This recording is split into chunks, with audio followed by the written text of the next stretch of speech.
Well, here we are again with one of our favourite piffle peddlers, Marcus Allen, and he's going to tell us that he's never claimed that we've never been to the moon. Now, that's strange because on the series of videos called the Apollo Detectives that you can find on the Neil Peel channel and on the Ben Emlyn Jones channel, he seems to claim little else. He's got issues with every aspect of the Apollo missions, from the power available in the lunar module, knows nothing about the technology of course, to the Russians being in on this conspiracy and backing the fake moon landing story, preposterous of course. But anyway, let's now.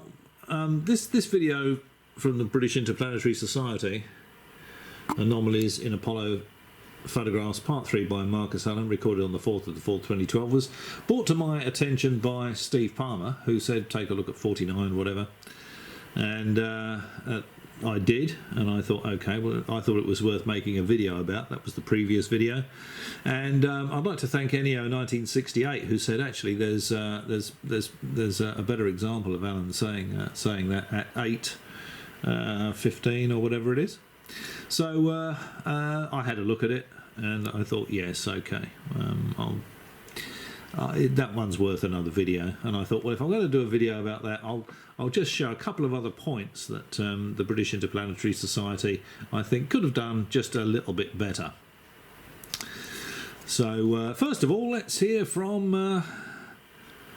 Mr. Allen himself. Now, if I may just make a couple of points about some of the things that Jerry said. I've never claimed that nobody's got to the moon. Never claimed that. What I have claimed is that the record of man on the moon raises questions. Doesn't mean to say they didn't get that. And the image from the Lunar Reconnaissance Orbiter indicates they did. I was going to show those photographs as well. So there is a great deal of information which supports everything that Jerry was talking about. Do you want to say something?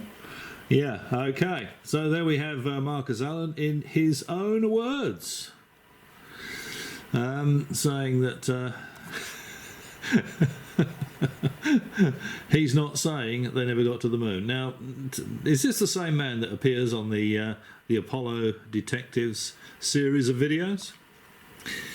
Apollo Defectives, of course, is a much better title for those videos because they are completely clueless, and Marcus Allen challenges every aspect of the mission, from the power on the lunar available on the lunar module, and of course he understands nothing of the technology, to the impossibility of the amateur radio operator, the ham radio operator, actually tuning into the Apollo transmissions, because amateur radio operators only operate on long wave. Yes, and it goes on and on and on and on. The Van Allen radiation belts. Actually, we're going to come to that in a second.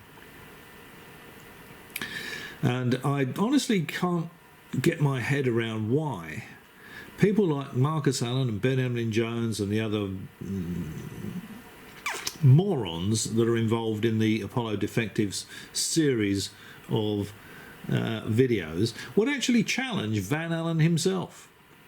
You know, the chap that had the radiation belts named after him. You know, he said it's not a significant issue. Flying to the moon, the radiation from the radiation, the Van Allen radiation belts is not an issue if you know how to traverse them. You traverse through the edge and don't spend very much time in there. It's not a significant risk compared with the other risks that they take on the missions. It's not significant. So why laymen like Marcus Allen and Ben Emlyn Jones and Neil Peel and these other people will say deadly radiation, it's impossible to fly through it, when Van Allen himself says it's not an issue, is beyond me, quite frankly. Let's just have a quick look at, because they do mention Van Allen in this video, and this is one of the things I think they could have done a little bit better. So let's go to the clip where they're quoting Professor Van Allen. Okay, so now Marcus Allen is going to talk about the Van Allen radiation belts. This point about radiation keeps coming up, and as I say, I don't know a definitive answer to it. I wish I did, because it may answer many questions which a lot of people conject as being the reason why something did or didn't happen. The film was wrecked, so we had to reshoot it, that sort of nonsense. As regards to the lunar missions, this gentleman is Dr. James Van Allen. He said, after seeing the Fox TV programme, he said that it's an ingenious and entertaining assemblage of nonsense. He said the claim that radiation exposure during the Apollo missions would have been fatal to the astronauts is only one example of such nonsense. This follows on from what the gentleman at the back said. Now, this is now the chap that's presenting this, the little fella up the front there, what he should have said then was, would you consider that to be a definitive answer, Mr. Allen, Marcus Allen? Do you consider that to be a definitive answer from Dr. Van Allen himself? Just read that out, saying I can't recall the quote, but basically it's entertaining nonsense that the radiation levels in the Van Allen radiation belts will be lethal to the Apollo astronauts is nonsense. And he missed an opportunity there, because it would have been good to get Marcus Allen to say, yes, okay, that's obviously a definitive answer, isn't it? It's from the man that the Van Allen radiation belts were named after. Himself says, you know, it's nonsense that the Apollo astronauts would get a lethal dose of radiation. And he could have picked up on that. That's one of the things I think they could have done just a little bit better. But never mind. And one of the... Because now, of course, Marcus Allen says, "Oh yes, well, you know, Dr. Van Allen was in on the conspiracy. You know, he was lying because he had to support the fake moon landing story. You know, you can't win with these people. They're just it doesn't matter what you say. I've said it before.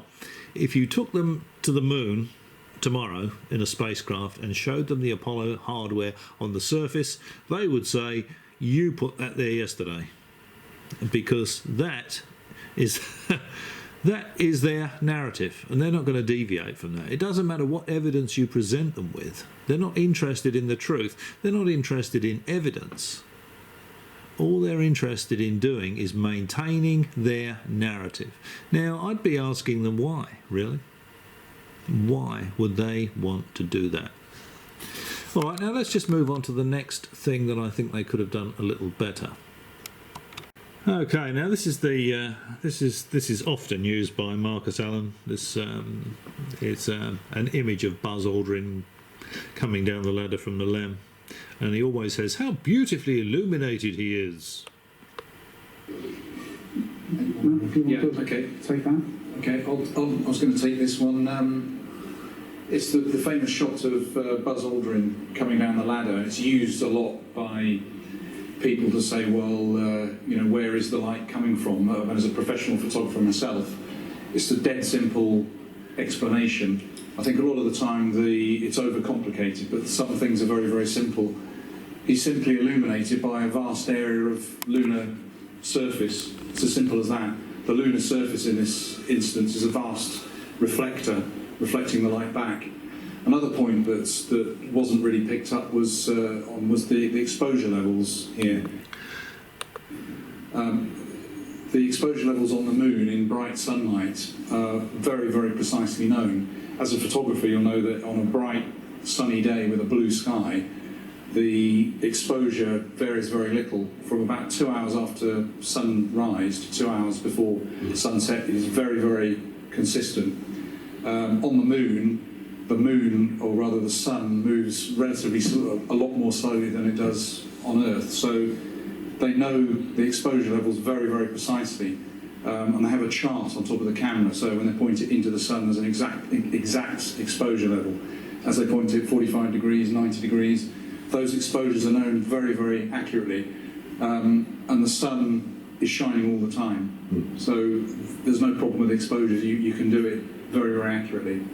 That was the point I'd like to make. But really, it's just a fill-in of sunlight from the lunar surface. So it's a very simple explanation for that.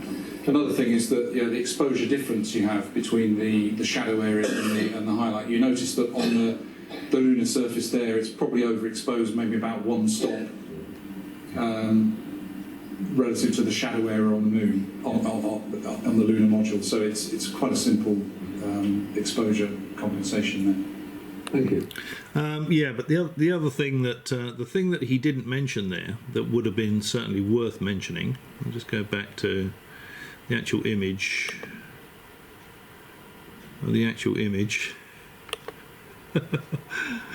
Oh crikey, where's it gone? There we go. No.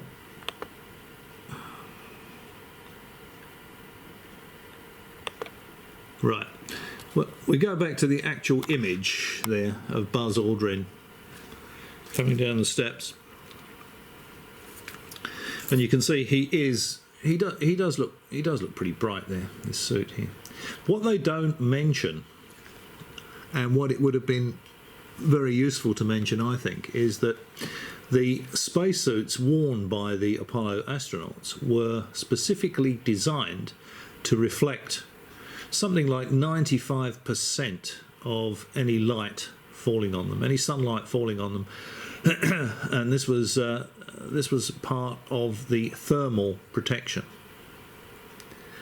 So not only do you have a lot of light reflecting off of the lunar surface up to Buzz Aldrin as he exits the lunar module, but he's wearing a suit that's designed to reflect 95% of the light that hits it as well. So he's wearing a highly reflective spacesuit. So the light's reflecting onto him. He looks particularly bright because the spacesuit he's wearing is specifically designed to reflect that almost not far off of 100% of the light that hits it, 95%